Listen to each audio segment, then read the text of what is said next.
Hey, this is John Leon Guerrero. Happy Memorial Day, everyone. Today we remember and honor all of those who sacrificed their lives in service of our country. So make sure you do that and spend some time in your personal reflections of those family members and friends, neighbors, or folks in your community. And if you have a grave to visit, do that and maybe extend some gratitude to the family member of someone who died serving. Our guest today is Gaby Juergens. She's the proprietor of HomefrontGirl.com, where she sells apparel and lifestyle items that express pride of service and support of our military service people. She's also an Arlington Lady, and we love the Arlington Ladies. They make sure that the grave of every veteran at the Arlington National Cemetery is properly attended to, specifically where there are no longer family members to look after those graves. We appreciate them and those organizations around the country that do that special work. Gaby is also working to enact sensible changes to the 2020 rule, the set of requirements that military wives must meet to retain medical benefits following marital dissolution. So it's 20 years of marriage, 20 years of military service, and 20 years of those two circumstances overlapping. Gaby and her ex-husband divorced when one of those three was at 19 and a half years, and shortly after the divorce was final, she was diagnosed with stage 3 cancer. Again, you can see more of the details about it at homefrontgirl.com, and you can get clothes and accessories designed by Gaby, and please lend some support to the organizations around the country that are like the Arlington Ladies.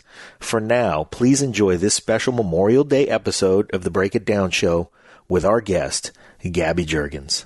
Lions Rock Productions.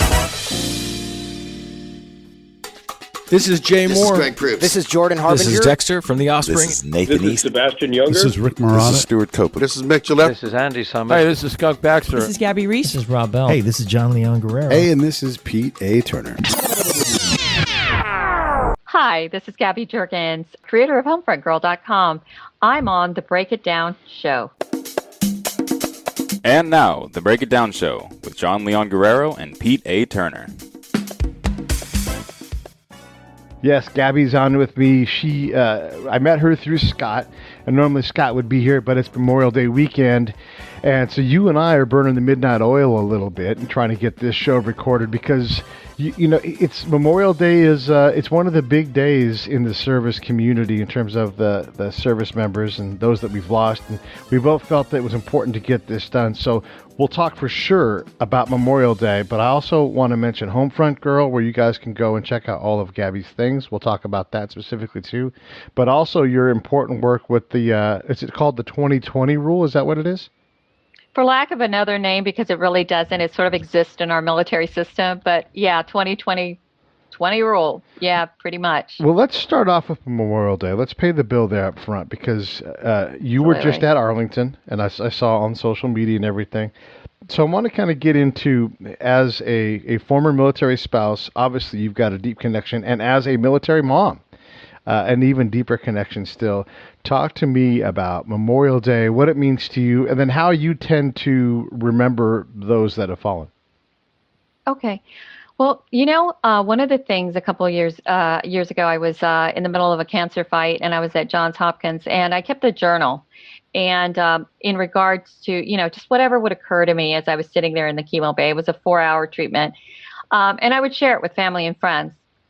When Memorial Day rolled around, it has always been a moment, a day that I have reflected upon very strongly. I think perhaps that comes from the fact that my father was a Vietnam veteran, and he went there as a very young man to Vietnam, and he lost many, many friends. And I can recall that when Memorial Day rolled around, he didn't speak a lot, or actually barely any, of his time in the combat zone when he was there. And I think the thing that always struck me was how he paid tribute to it. And it was in a silent, solemn way. And occasionally he would mention somebody like his buddies. And I recall seeing the photographs of, you know, the old Polaroids, you know, by then they were, you know, sort of orangey tinged looking as they will turn into. But it was of him, just a skinny, you know, kid, and like so many who went over to that war that didn't want to go. No one wanted to go. But of course they went.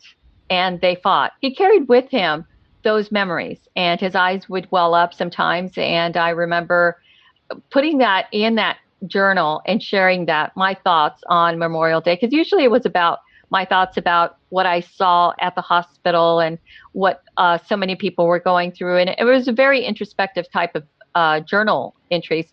But Memorial Day for me, I remember particularly those entries during that time, was because I wanted to really, I think I was caught up in listening to how the day itself had turned into a day that seemed to be, I mean, perhaps it was just me because I'm so attuned to, as you say, we in the service who have lived within this community all our lives. I was raised in it. I raised my son in this military life. I was a spouse for 28 years. It, to me and to all of us, it has a different type of impact. And so I wanted to reflect on that, and sort of a reminder of, on that day, on this day in particular, how for Memorial Day, it's a day that for many it's every day. Memorial Day is every day for so many families here in our country, because it's a day in which they reflect on the loss that is incalculable. They have that empty seat at that table. They have the loss of that loved one that won't come back. So they have certainly paid a price in the fight for freedom and the loss that is so great that when this day does come around, it's wonderful to reflect upon it with family and friends, and of course enjoy time together with family and friends. There's nothing wrong with that. In fact, I often say to people, yes, it is a solemn, solemn day in which we remember those who paid the ultimate price at the altar of freedom. But it's also not a day to feel that you can't enjoy your time with your family and friends. And, I hate saying barbecue, but, that's usually what happens on a Memorial Day, because those who gave of their lives so that we are able to celebrate the joys of living, which they are no longer able to do. So I believe they would be the last ones to say, don't enjoy the joy of living, of being with loved ones, which they no longer have the opportunity to be with their loved ones. And so for me, Memorial Day is sort of caught up in the fabric of what all of us who have connections to military life, it's wrapped in the flag, it's wrapped in the scenes that I remember as a military spouse attending so many memorial services. I think the first one that I think that no one had warned me, actually, Pete, of what Last Calls was. And I attended it. I was at the 10th Mountain Division as a spouse, and I remember attending it as a battalion commander's spouse. We were doing last calls for a soldier that had been killed in a rollover of a Humvee. And I had not been told, I just didn't know what was about to hit me. And I remember my knees buckling. Okay, hold on. Wait, I want you to press pause right there, because these are big things and the audience doesn't know what this is like. So let's take a moment and describe. Last calls? Yeah, because, I've done them in combat zones with the dude's boots, covered in their blood. So yeah. That's extraordinary. Oh, it shocks you to your toes. Yeah, it does. In the military, there is so much significance and tradition and ceremony that is imbued in so many moments of our life. And one of them, of course, is this memorial service ceremony that takes place, as we recall, with their buddies. The last, sort of the life of the service member that we are remembering and are paying tribute to in many ways.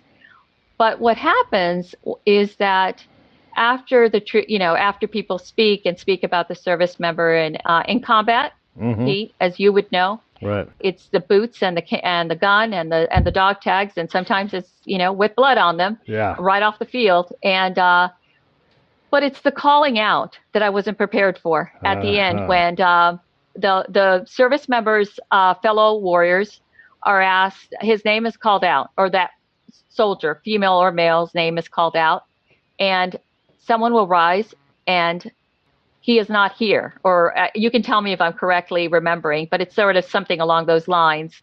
Yeah, it's basically they do. So the military has a thing where you're in formation, and they don't do this day to day. It's more ceremonial. But as a unit, you get into a formation, and then the leader will ask you if you're up. Are you up? And then you say, so and so is that detail. So and so is that sick call. Everybody's accounted for. So this is they're calling attendance basically, and it's the immediate leader's job to report to the commander when someone's not there. So this is what's happening. This is just the first formation without this person that's deceased. Exactly, and it's their fellow warriors that are in that. And I'm in and I recall I'm in the chapel of the division, and it's packed to the rim, and I'm kind of a few pews in front, and I recall my hands gripping the pew in front of me, because as I heard one soldier rise and say along the lines of he isn't, or he's not here, or right. not. And then he's called out again, PFC Smith. Right. And again, another person will rise from his unit and say he's not here. And then the third person who answers the call will say, PFC Smith is no longer here. He is answering to a higher call. And that is when my knees buckled. I mean, I was like totally overwhelmed with the emotion of what that meant. He isn't here. And I think that brings it home so dramatically. And I can't imagine what that must be like in a combat zone for so many. But that is what you bring back. That is what you bring back for all of you that have served. Well, this is what Memorial Day is about, is remembering that. And not everybody is shot and killed. Sometimes that person takes their own life. As in your case, I've had this too, where someone dies in a vehicular accident, even in a combat zone, but you still have this ceremony. We had the last one of these that I went to in a combat zone was a freak accident that someone died. And they're all horrible. It's important to remember these people, because I honestly can't remember the kid's name anymore, because life moves so fast and there's too many things to worry about. But for the audience to understand, and partly because this is Memorial Day, everything stops when someone dies at some level. So all of the local commanders will come and pay respects. And then they're, like I'm normally part of the commander's immediate entourage. So I go because that's part of my job, is to be there with the commander. I don't go to the field. I go and I slow down and I remember this person's life, even if I didn't interact with them, because, the unit as a whole, as much as you can while in combat, you're trying to stop everything, make sure you focus on this one thing, because it's important. And it's the first of many. It is important. Yeah, it's the first of many memorials that happen for that person, but they have done something. They have answered a higher call. And, they have. And given their life so that we can all disagree with each other on Facebook and Twitter, Well, that's the thing that I think is so, when you think about it, Memorial Day is not a day to debate why a war was fought or why a battle or any of that, because it's a day to remember those who actually raised their hands and said, send me. Yeah. That's the reason we remember. It's not the day to debate a war or why any of that happened, because I think our country is so wrapped up in constant debate, and it becomes so acrimonious. This is not the day for that. It's the day to remember that there are families out there. If you're not directly hit, my father is buried at a military ceremony, and I will remember him. And I know flags are in for all of them at Arlington and across our nation, as a final salute is rendered by those soldiers putting flags in before each marker. Right. What I recall, I can also share with you, is that as a military spouse, one of the things I think I shared with you is that serving at Arlington National Cemetery as an Army Arlington lady and experiencing that, I think that's one of those things that, again, inveterate journal keeper that I am, I kept a journal on those too, every single service that I attended. Tell us what an Arlington, what did you say the title was? An Arlington what? Being an Army spouse, I was an Army Arlington lady. We have Navy Arlington ladies, Air Force Arlington ladies. That's it. The Marine Corps takes care of their own. What they are is, it's a very poignant story. Years ago, General Abrams' spouse, they were assigned to Fort Myers, which of course overlooks Arlington National Cemetery, witnessed a soldier being buried alone with no one in attendance. Yeah. And so what she did is she gathered up some friends and fellow wives and So I think their heartfelt reason was, no soldier should be buried alone. Right. That progressed in a slow way, but it did as more just stood by the side as a soldier was being buried, not an official member of anything with the cemetery itself, but gradually as the cemetery realized that this was happening and there was attendance at the funeral by military spouses, it became more of an official part of the ceremony. And to this day now, you have to be sponsored into well, I know, all I know is Army Arlington Ladies, but someone sponsors you into it.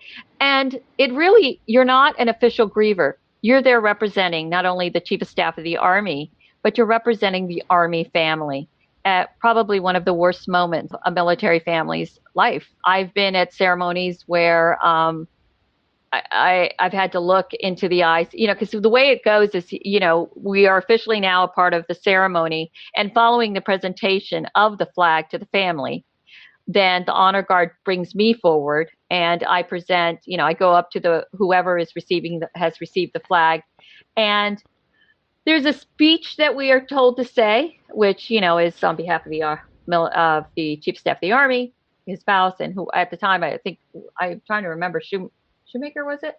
I think was the Chief of Staff of the Army. You also can add something, whatever your heart calls you to say. And I remember thinking to myself, amongst the pomp and circumstance of full honors and Pershing's own band being there, this overwhelming sense of ceremony at this hallowed ground, which is Arlington National Cemetery. I remember looking at the spouse, the first one I did, and seeing her holding and clutching that flag to her chest. And so I said what I had to say. I knelt down. I grabbed her hand. I looked into her eyes. And I remember saying the first thing that came to my mind, which was, I am an Army wife. And I wanted her to know that it could be me sitting there. Right. I'm not a part of the official thing. I could be you. I understand. I can't imagine the loss, but that I wasn't a part of all of it. I could just as easily be sitting in that chair. And I remember being clutched very hard by that spouse. And I think it was an overwhelming to feel like, okay, you're one of me, you're part of the family. And essentially that is a lot of what started this ceremony of being a part of the services at Arlington, is that sense of we're there representing the Army family, because essentially when someone in the Army family, and the best of the tradition, is hurt or is in need, I think the Army, I like to think the Army family or the military family, when you marry into it or you come into it as a veteran or as a soldier, your family just grew exponentially. I mean, it just became bigger and wider and with a bigger heart. And I know I took that away from my time serving at Arlington and all the memories of all the services that I recall, the families and the speeches of who these soldiers were that were being buried, from Battle of the Bulge veterans to young soldiers who had just come off the field and were being buried at Section 60. So all of those are, for me, the memories of what I recall for Memorial Day. And I think for the nation itself, it's good to reflect that there is so much more that you don't see outside of what this day means. Unless you're visiting one of the cemeteries and you're watching a soldier or a spouse with her child and who is bringing flowers or is sitting talking to a loved one at a marker. There are images, I think, that we may see on television and that might be, part of the Memorial Day broadcast that they show. But I think it's our remembering that this day, just pause for a moment and give a moment of thanks for the lives that have kept this country free since the start of the Republic. That you just said a lot of things. Yeah, you could cut all into that. No, but I want you to say all those things because there is so much to understand about how the military, at least, takes care of the memorial part of what they do. Like, there are people that come to the service. Depending on the unit, there may be a unit attachment that comes as well. To have someone there, to be an Army spouse, or military spouse, all of these things are accounted for. Someone goes through and places a flag on each grave. All of these details from Memorial Day. Or a coin. What's that? Think of the coin. Think of the coins that are left on the grave markers. Right. We know what they mean. You and I will know what they mean. Of course, it's Yeah. the dime, the quarter, the nickel, Yeah. exactly the penny. Yeah. Each one has a significance as to, and the family will, the family soon realizes all of these things are part of the military traditions that we hold so dear, because it's a way for us as a community. I think these are the things that hold us together in some of the worst times, I think. And it's those things, I think, when we walk away from the military, that it doesn't, we leave the military perhaps, but it really never truly leaves us. I think you probably would agree with me on that one. Yeah, for sure. Well, let's use that as a transition then, and let's talk a little bit about your efforts with the legal aspect of what you do, because this is when you told me about this effort, it shocked me that it was a reality for someone to be, first off, so just so all of my friends that are listening, even around the world, when you serve as a military spouse, whether it's male or female, you oftentimes put your career on hold. Maybe you're supporting the household and raising the kids. Maybe you had a budding career of your own, but you follow the career of the service member because they don't have a choice. They're working in service, and now you're working in support of their service.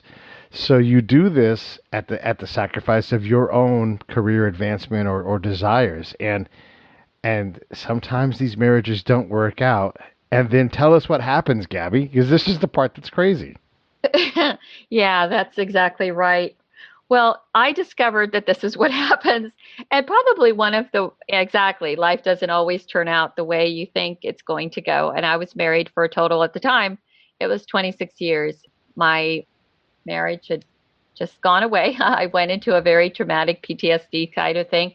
And shortly, and within the space of 5 months from the start of my trauma, or, the demise of my marriage, I was diagnosed with stage 3 breast cancer, which my doctor said no doubt was attributed to the trauma and the stress and cortisol. You have to be careful, take good care of yourself, because, stress will bring on all kinds of things.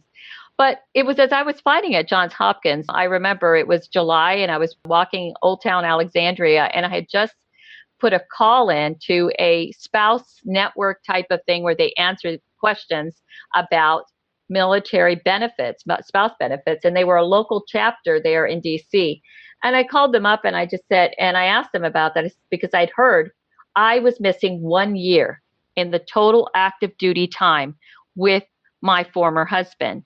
And because of that, regardless of overlap, regardless of the fact that I had retirement years and, all of that stuff, it didn't matter. I was missing 1 year. And because of that missing year, because the threshold is you have to have 20 years of active duty married time within the spouse's active duty time, all of my benefits, including medical care, will now be gone. I would lose it at the final decree of the divorce entered into the court. Wait, hold on. Don't go anywhere past that, because the audience is just now catching up. So say that again in a slightly different way, just to cover it again, because it is shocking to hear this. So let me see if I can capture it.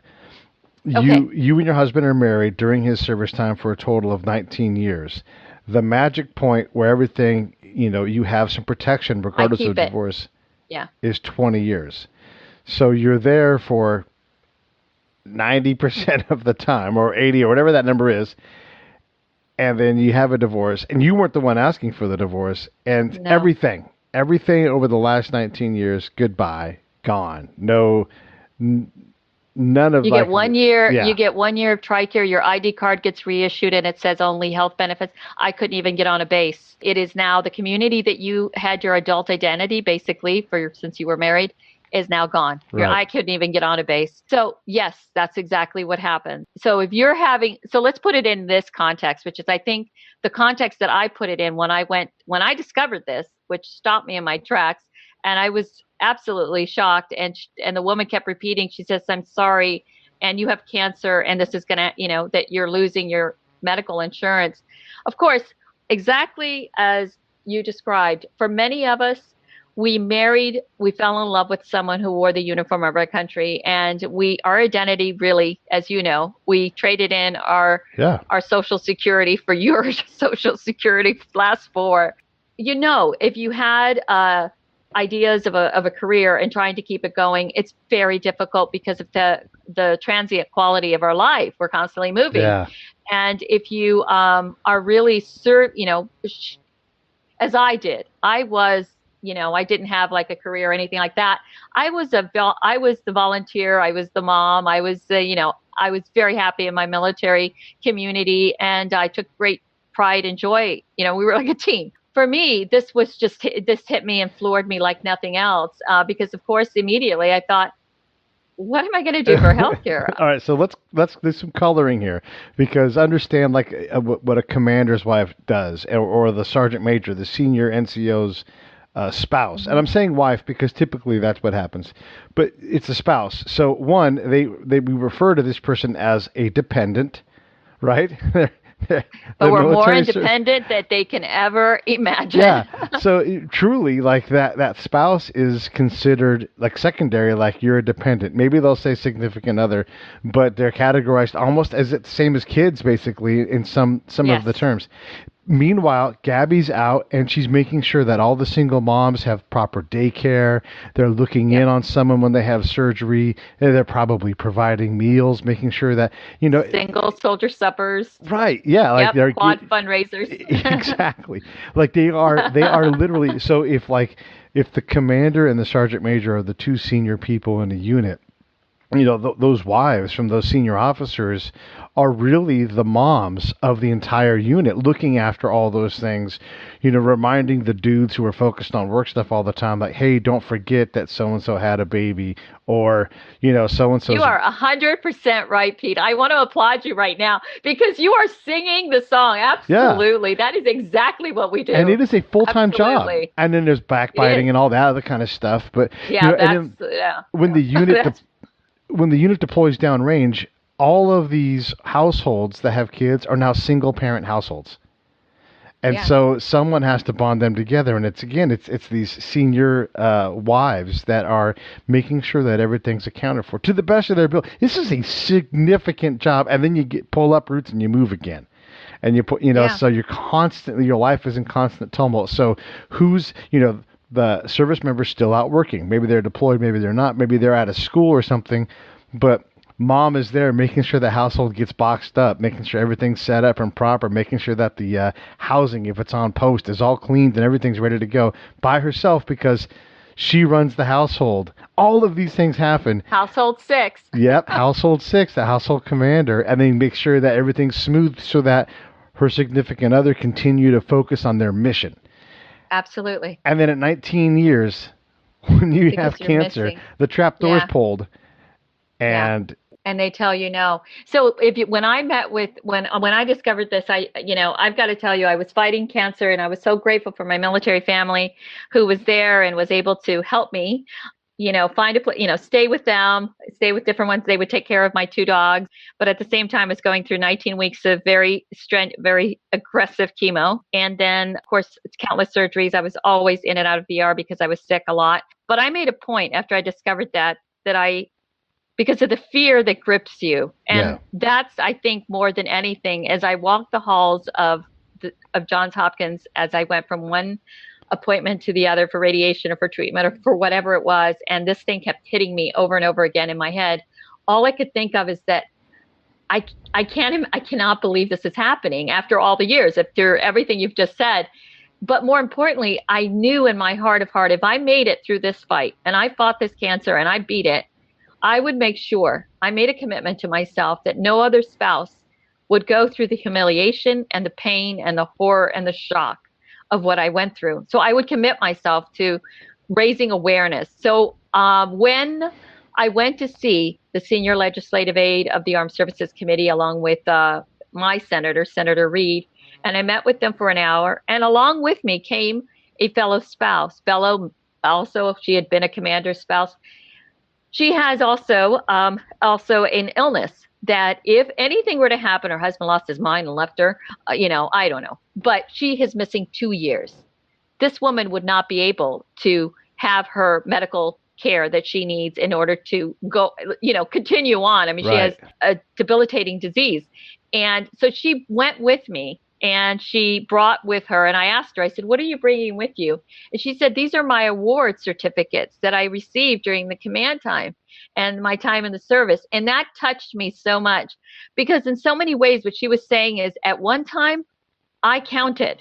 And this is what they said I contributed to the Army, to the military. Yeah. And now they're telling me that I no longer count because someone decided to divorce or marriage fell through. And let's put some context in that, because it's important to understand. So as these wives do this incredible work, all volunteer for the most part, Absolutely. The unit is like, oh my God, thank you. And then they give out awards of some kind. And sometimes, a lot of times it's a certificate of appreciation, which isn't much, but it is what they have that they can give. So the unit is saying, you're so valuable, we're going to take a moment, and oftentimes in front of the entire unit, give you this award and say, this is to represent our appreciation. So when she says this, a stack of these awards is a lifetime of service to the military.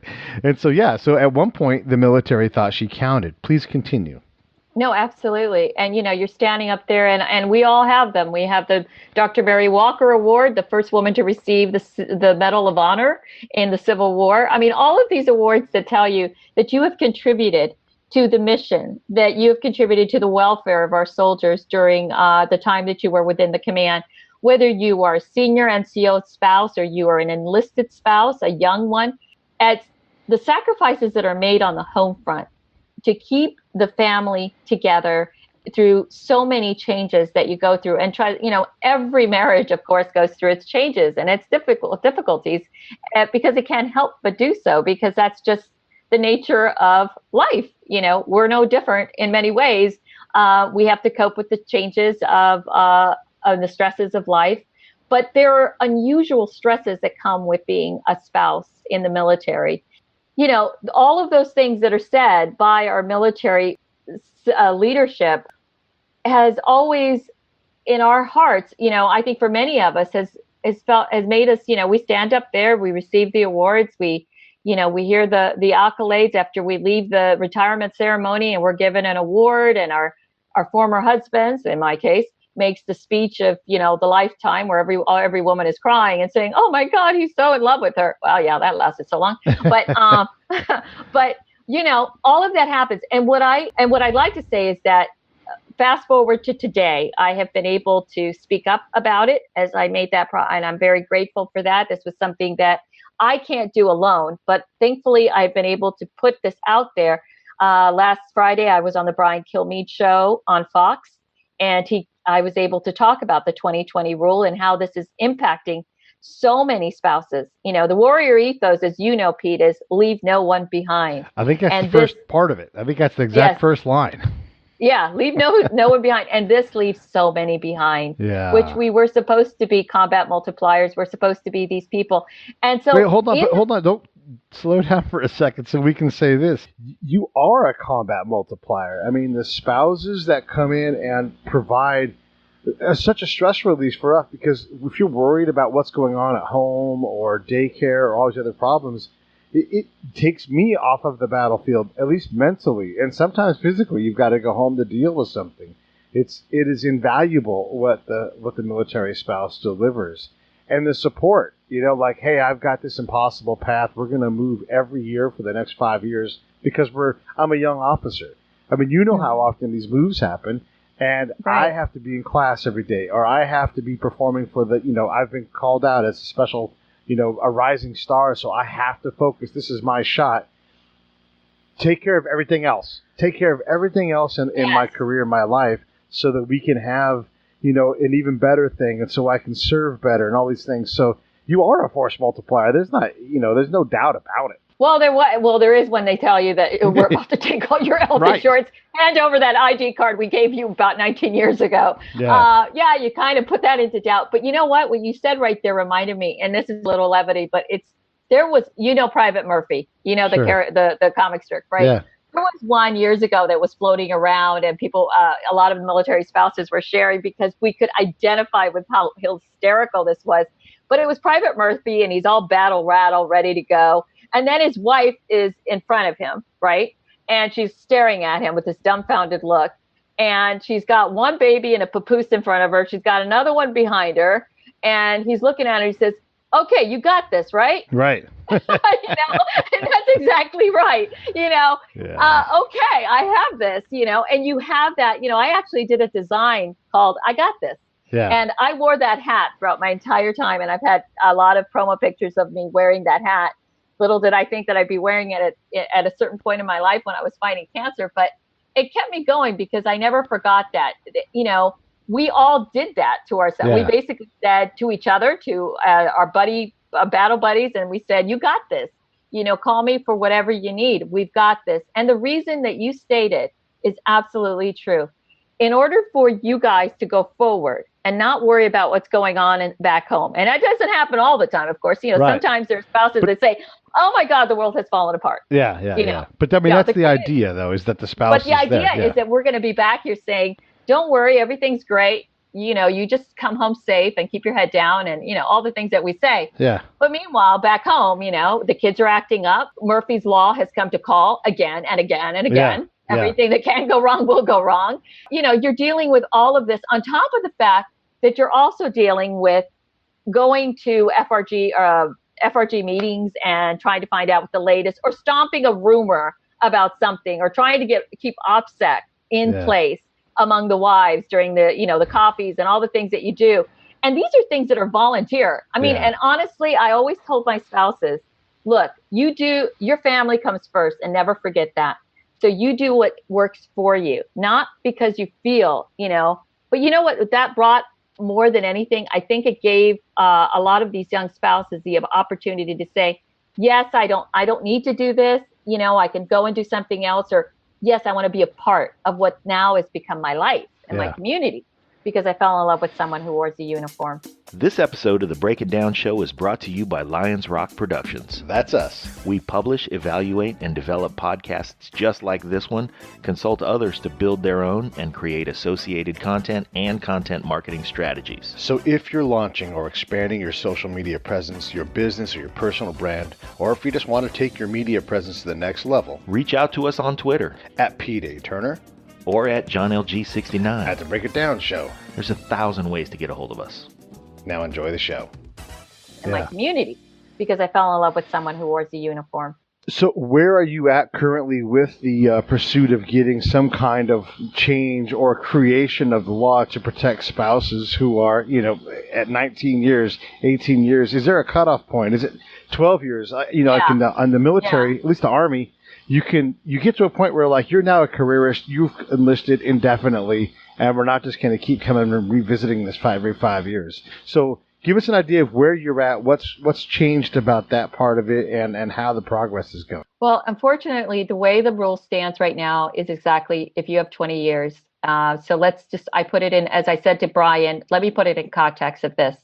If I have 19 years, 364 days, because I'm missing one day for that 2020 threshold, I will walk away with nothing.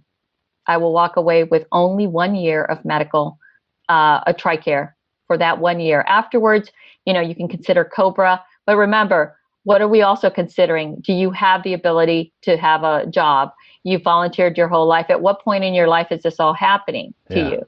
Yeah. So there's all of this stuff that comes into play. So at this time, what I've done is I've started a petition on change.org, and I wrote the narrative to it. And what I wanted to do with the narrative, and subsequently, I've heard from so many, thankfully, from so many spouses who have gone through this horrible thing, and they have joined me in that, and feel that it's time to step forward and no longer be the silent ranks, and actually say, this is a terrible rule. So what we've done with the change.org petition is put it out there.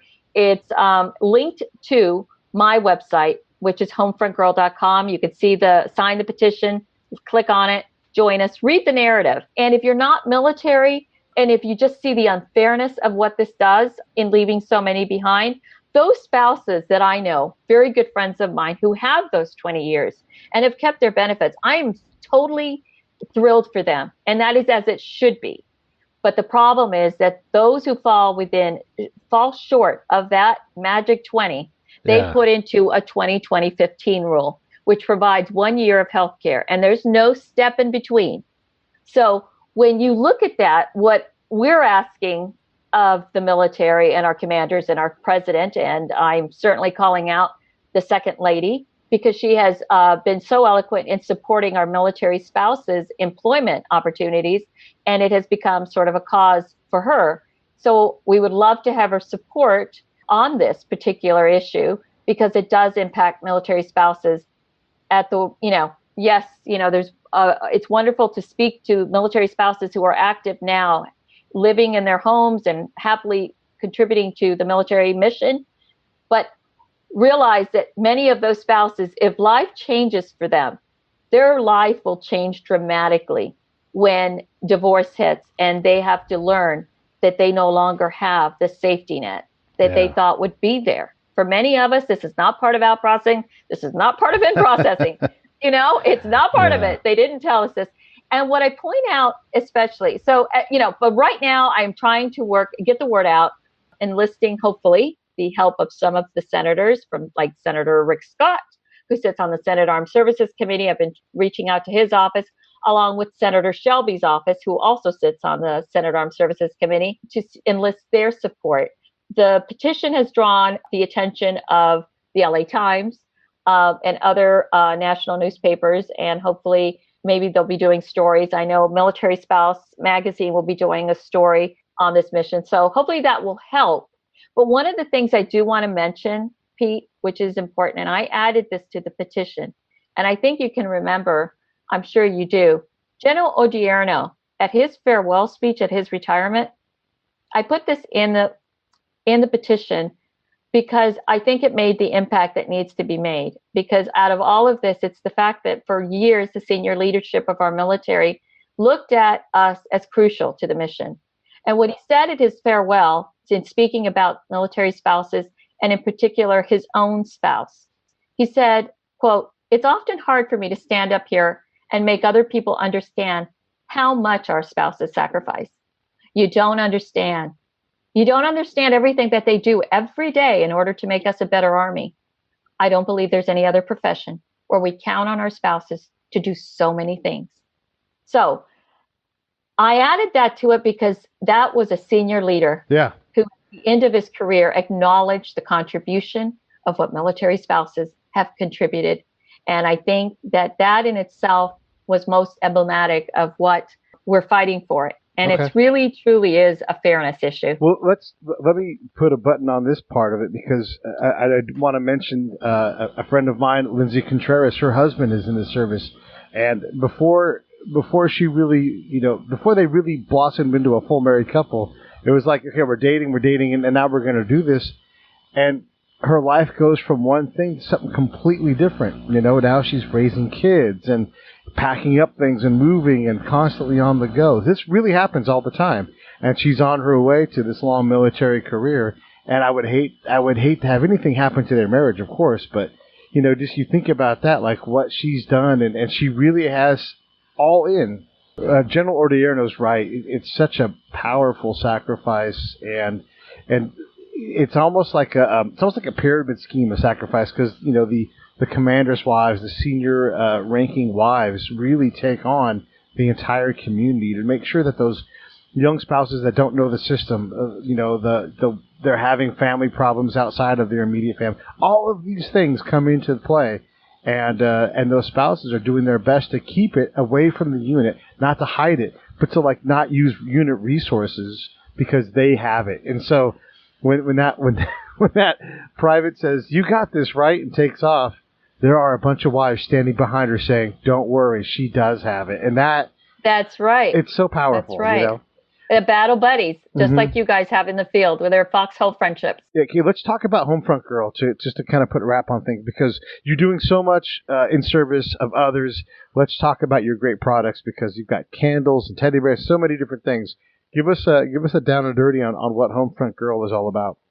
Okay, I started Homefront Girl because what I wanted to do is, following retirement of my former husband, and I wanted to do something creative. I always had done creative. I'm a completely self-taught artist, but I wanted to do something that it's kind of shined a light on the community, which I saw that really wasn't represented in the retail market. And that was the demographic of the families and the military community that I had grown up with and seen make so many sacrifices. And I love fashion. I love trends. And I had that love already there for creativity. And I wanted to establish an inspirational brand. So I started Homefront Girl, sharing your hero with the world. And it has come to be very much embraced by the first responder community, because they feel as well that they share their hero with the community of that they live in. So Homefront Girl, when I developed it, is I licensed it to a variety of different companies. So the products that you'll see, please go visit homefrontgirl.com. But I have some amazing products, including, as you know, the military tradition has since 2006 is that we wear red on Fridays to represent everyone deployed. I have an amazing line of red, called the Red Collection, which is currently for the month of May, you have a few more days, on sale at unbelievable prices through Flying Colors Apparel. It is, you can see all of it on the website, and I encourage everyone to check it out. I do attach a lot of my collections that pay it forward to military charities. I did that with the Yankee Candle Company. It paid it forward through to Homes for Our Troops. Oh my gosh, Final Salute, Hope for the Warriors. I'm looking forward to working closely with Gary Sinise Foundation and one of their ambassadors who has become a very dear friend. So, you know, Homefront Girl has become an extension of my love for my military community that I will always have that great love for. And it's also been an opportunity for me to create products that represent not only our children, our families, but I think introduce the civilian community by extension of its inspirational quality, what this military life is about, that goes beyond what you see on, you know, welcome home videos and stuff, you know. Well, I appreciate you putting the work in, and I know for all the first responders and the military members out there, you know, doing what you do matters. And I mean, we barely even touched on your cancer stuff, but obviously a cancer survivor. You're clearly a tough and resilient lady. And if no one's told you, I have empathy that your marriage didn't work out the way you wanted it to, but I'm almost glad that someone like you got to take on this mantle of fixing this oversight, because that's clearly what it is. It's just an oversight. Yeah, it's an oversight. Sometimes it takes time, but if it had to be you, then I'm personally kind of glad about that. Not that I wish misfortune on you in any way at all, but someone had to recognize it and say, aren't we better than this? Because I know we are. Yeah. And it's going to take some time and some work, but I have no doubt in your passion and your ability to stick forward, stick to it, and push it. And I'm grateful for the lessons that I learned from my father. I'm the daughter of a soldier. Yeah. I understand what it's like to strap on the boots and go forward. And so I learned bravery from the bravest. Yeah. So within my cancer fight, within the struggles of my own recent years, I'm very happy to strap on the boots and go forward with my my of women who are going to go, you know, I'm not in this alone. A lot of people have been impacted by this. As you know, what do they say in the military? You know what right looks like. Right. I know what right looks like, and we just need to make it happen. This isn't something, you know, I will say something. I am a happier person now, if you can believe it. Divorce was more difficult than cancer. Boy. If you can believe that. So when I say that, I'm not kidding you. But Yeah, I'm glad you said that, because one of the things I use as an example for like mental illness and everything, and our completely unfair way of approaching this, especially as a guy that has PTSD, service-connected 70% PTSD, right? So if you were to see my PTSD on my arm, you would treat me differently. You would be so much more caring, right? Same thing with divorce. If you saw my divorce on my cheek of my face, you were like, oh my God, let's get you to a doctor. What are you doing out of bed? You know, kind of thing. You would treat it so differently, because divorce is grinding. Oh my God, it's so damaging and hard. And like the more the person who's freshly divorced tells you, oh, I'm fine, I'm totally fine, I'm moving on, I'm fine. You're like, oh God, you were really hurting. Yeah, they have Tourette's syndrome of I'm fine. Who are you convincing, me or you? So here's what I'm going to ask all of my friends listening. Those of you who are inclined to do so, obviously no pressure from me, but go to homefrontgirl.com, get something red and wear it on Fridays, because I know a lot of you guys support us. A lot of you are us. And that's a great way to do it, a great way to support Gaby and what she does, a great way to support those deployed, because as someone who's been deployed a lot, it is great to know. Honestly, it's great to know that someone's out there thinking about you. You know, like getting an email from someone, even if you don't buy anything from Gaby, fine. Don't spend any money. Take a few minutes. But please do. Yeah, Okay, but please do, of course. But even if not that, support a service member by sending them. You must know some. If not, I'll send you some emails. But we'll send you letters. Yeah, send an email off to somebody. You know, but for reals though, go to Homefront Girl, recommend it to your friends.